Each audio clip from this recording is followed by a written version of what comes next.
What's up, America? This is Kim and Neil with Geauga Firearms Academy. Thanks for watching. Lately, with all the things that are going on right now, and gun buyers are coming out of the woodworks. We are turning down almost more business than we can take. There's just so much capacity, and everyone seems to be buying their very first gun. And what is one of the biggest trends we've been seeing? We've been seeing a lot of new shooters, never touched a gun, going out and getting the EZ. Because it's easy. Well, hold on. The M&P EZ shield, okay? And it comes in 380 and 9mm. And so this whole video is not to bash anything, but it's going to be about, do you need an EZ gun? All right, now before we get too far ahead in this video and people start bashing us or being upset because we're bashing a particular brand, or a model, I want to be very clear. I'm an armorer for M&P.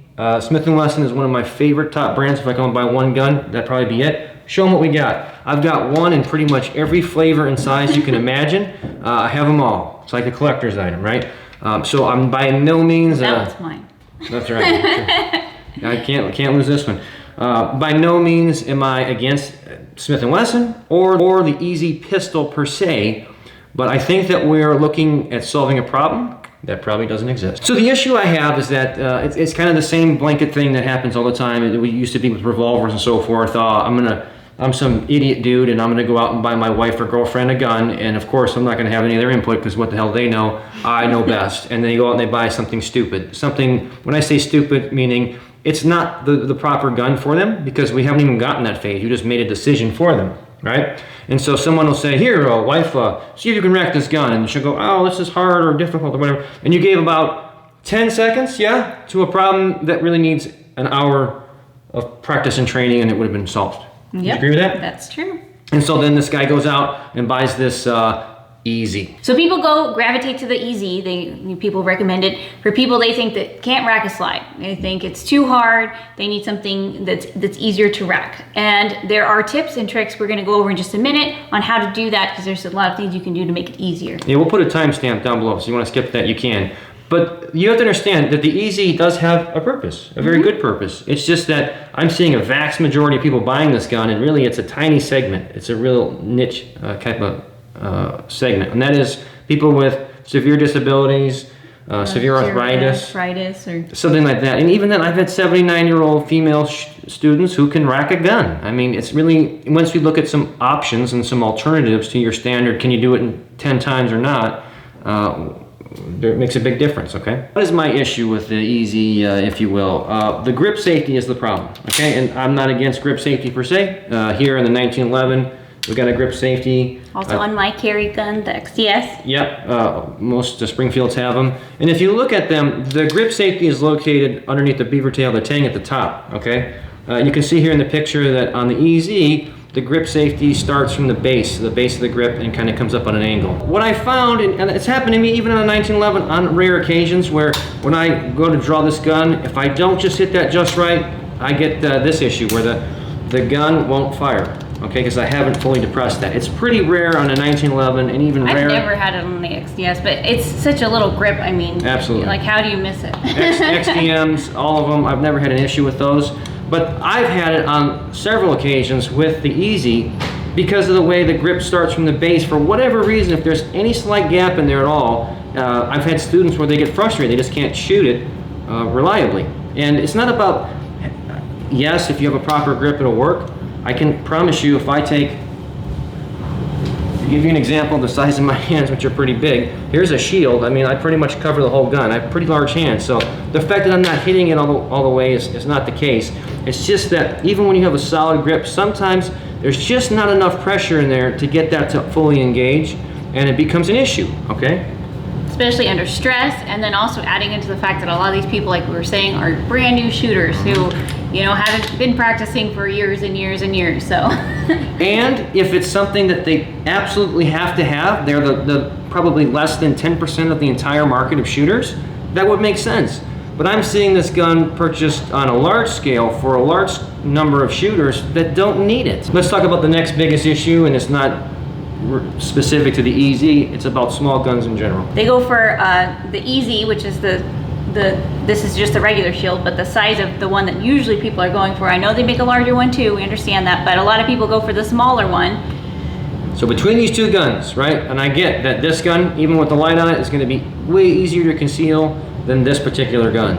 I get all that, and we go into the intention of we're going to carry a gun, so we're going to buy this one.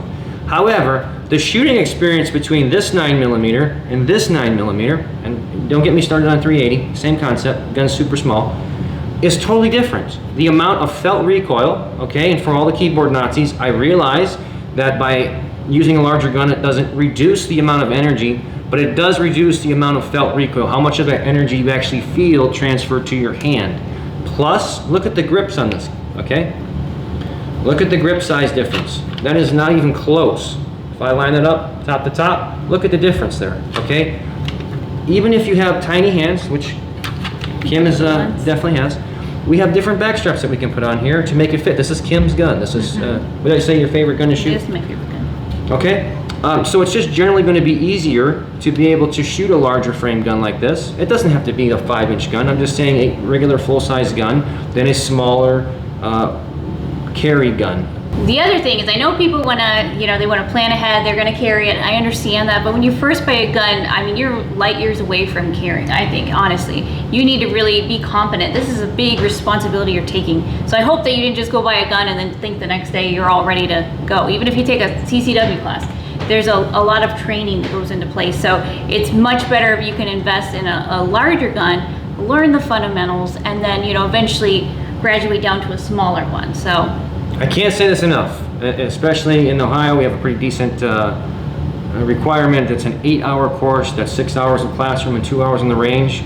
That is not even in the stratosphere of being close enough to be prepared to carry a gun in a situation where lives are on the line. Now let's talk a little bit about doing this the proper way. Okay, this is the part that's missing in between. I made a decision to buy this particular model and the training or practice that we missed in between there, which is what we're going to do right now. So let's say that you have difficulty racking the slide. And we've done this before in another video. Oh, yeah. And people they do it in class, and they're trying to rack it like 10 times, and they're like, their hand's sore, and they're like tired. I'm like, what are you doing? You don't need to rack it 10 times, okay? You need to be able to rack it a few times at the most. I mean, that's, if per se you had a malfunction and you had to fix it, okay? But we need to basically do this one time. So just because you can do it 10 times in a row super fast doesn't mean it's the wrong gun. Yes. One trick I always tell people is that you want to push with your strong hand instead of trying to pull back with your weak hand. Especially the guys, some of them are strong enough they can cheat and do it however they want. But us ladies, maybe we don't have the grip strength. So one thing you want to always remember, whichever technique you use to rack the slide, is that you always want to push with your strong hand and not try to use your weak hand to pull back. So if I'm going to do the regular power stroke, I'm going to take my weak hand or my off hand, I'm going to put it over the top right here where the serrations are that help you hold on. I'm just going to hold steady with this, and then I'm going to push forward with my strong hand. And the important thing to do, no matter what you do, is don't ride the slide back forward. You want to let it go forward on its own, otherwise you might have a malfunction. So I'm holding tight with this hand's not going to move at all, and this hand's going to push forward, and I racked it. The next thing we're going to do is the bear hug, and what we're doing is we're bringing it nice and close to our body because we have a lot more strength here. Because if I try to do it out here, there's just a lot less leverage. So if I bring it in close to me, I can hold on tight and I have a lot more strength here. All right, now one thing I want to point out here, I'm going to jump in here for a safety perspective. If you go ahead and do that technique again. So here's what we're going to do to make this really easy for this video, make it understandable. So there's no slide on here. This is not muzzling anybody. There's no slide on here.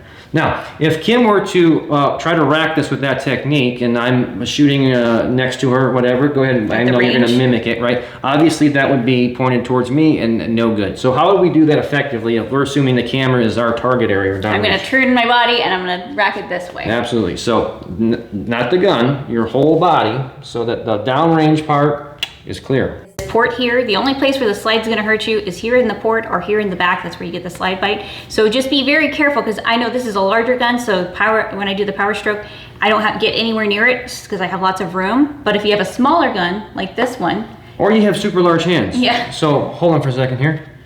Even in this larger gun, if I just go from one side of my hand to the back, I can easily put my finger, and just so we understand what we're talking about, think of this as an alligator, right? If I put my finger in there and that closes, that's going to be a bad day. So if my finger's here, that's not going to be good. You won't do that again. Now, then we go to the same problem of having an EZ or some type of even shield, whatever, it doesn't really matter, but a small gun. this is extremely important here because it's very easy.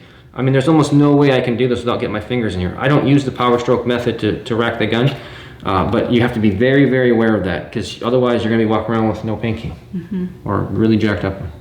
I know I just showed the power stroke, but I actually prefer to do more of the slingshot method. And we're going to do the same concept. We're going to use our off hand to hold steady, and we're going to use our strong dominant hand to press to push forward. So I'm holding with this hand. I'm not going to move at all, and this hand's going to push forward. So showing this from behind the camera is a little tricky, but I think we're going to get this.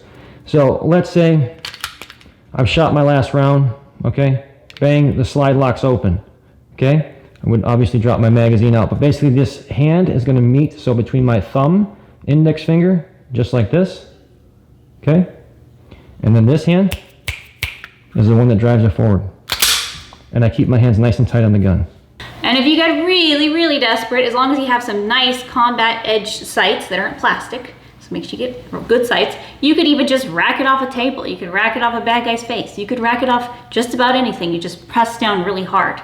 Once again, guys, don't take it the wrong way. I'm not bashing on the EZ. It has its place. It's actually a fantastic idea. It just, the percentage of people who actually need that gun are tiny. But the people who are buying that gun are very large. And don't feel that you're limited to have to buy that type of gun just because you might have some initial difficulty. Well, you should have initial difficulty in anything you've never done before, obviously, right? That's the whole point of practicing and training. And that's something like, you can't just give someone a gun and be like, rack this. I mean, I can't tell you how many times we go to a class and the wife will say, I can't do it. And the husband just gave it to her, didn't tell her any explanation about tips and tricks and things like that. So if most people can do it with those tricks we showed you. We also just did a video about buying your first gun. So if you are looking to buy a gun and you want some tips on, you know, what you should look for and what you should do, you can check that video out.